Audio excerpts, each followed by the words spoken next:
तुमसे मिलने की ख्वाहिश कम नहीं होती है। तंग करने के अलावा मेरे पास तुमने कोई रास्ता न छोड़ा। ट्रेन तेजी से चल रही थी। एक एक स्टेशन गुजरता जा रहा था और मैं बैठकर बस सोच रही थी हमने कैसे खूबसूरत समय बिताया था एक साथ। हर स्टेशन एक नई सी याद लेकर आ रही थी। मेरे सामने से एक परिवार आके बैठा। पति पत्नी और एक छोटी सी बेटी थी। ध्यान से देखा तो वो देख नहीं सकती थी। मैं थोड़ी सी सहज होकर बैठी और उसकी मदद के लिए हाथ बढ़ाने लगी। मैं खड़ी हो गई एक कोने में, लेकिन उसे देखकर लग नहीं रहा था कि उसमें कोई कमी है। बड़ी ही चंचल थी वो, किसी की कोई रोक टोक नहीं मान रही थी। मैंने डरते हुए उसका हाथ पकड़ा और पूछा, क्या नाम है तुम्हारा? हाथ झटक कर बोली, तुम कौन हो? मैं बोली, मैं हूं राधा। और तुम्हारा नाम?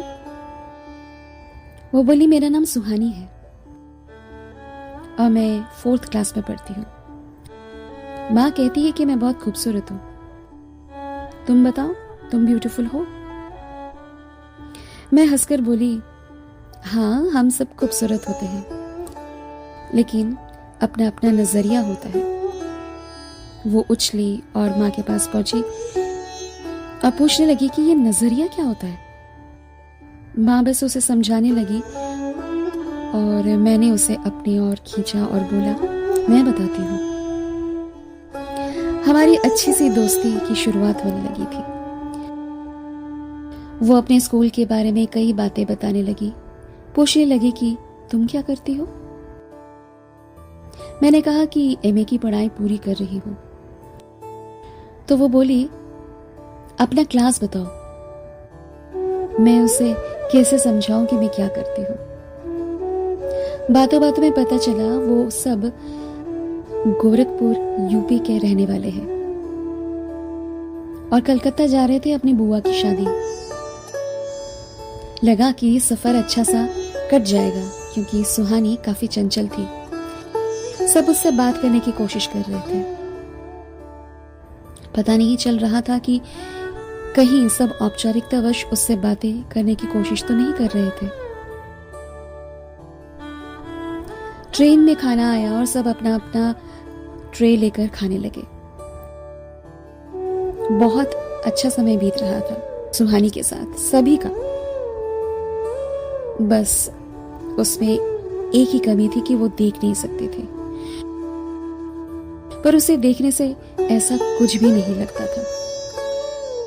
वो बिल्कुल बाकी बच्चों की तरह उछलती कूदती तितली सी घूम रही थी।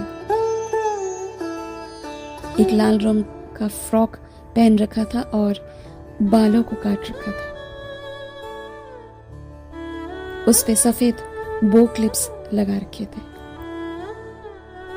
बहुत ही प्यारी लग रही थी और मैं सोच रही थी कि किसी की भी नजर ना लगे।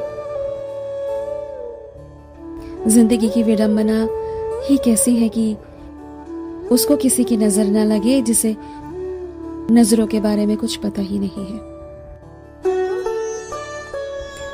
हमारी जिंदगी में जब कुछ पल का अंधेरा हो जाता है तो हम कैसे बेचैन हो उठते हैं। और सुहानी के लिए तो क्या, उसकी क्या ही उम्र थी। आप सुन रहे थे सफर जिंदगी का विद आरजे अदिति। मैं आपसे फिर मिलने आऊंगी एक नई कहानी और एक नई दास्तां के साथ।